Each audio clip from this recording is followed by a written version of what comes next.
বিশ্বনবীর একটা বক্স ছিল, প্রসাধনী বক্স, কসমেটিক্স এর বক্স। 6টা জিনিস থাকতো এটার ভিতরে। কসমেটিক্স ব্যবহার করেন তো আপনারা, নাকি আমাদের বিবিরাই শুধু করেন? না, আপনিও করতে পারেন। আপনি ক্রিম ইউজ করতে পারেন, পারফিউম দিতে পারেন, ঠিক কি না?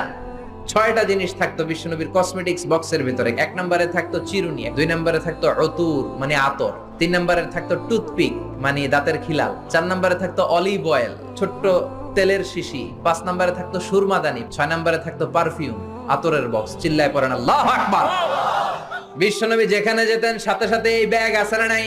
যেখানে মেসওয়াক করা দরকার ওইখানে করতেন, যখন আতর লাগানো দরকার আতর লাগাতেন। বিশ্বনবীর সাথে দেখা করতে হাজার হাজার মানুষ আসতো দূর দূরান্ত থেকে।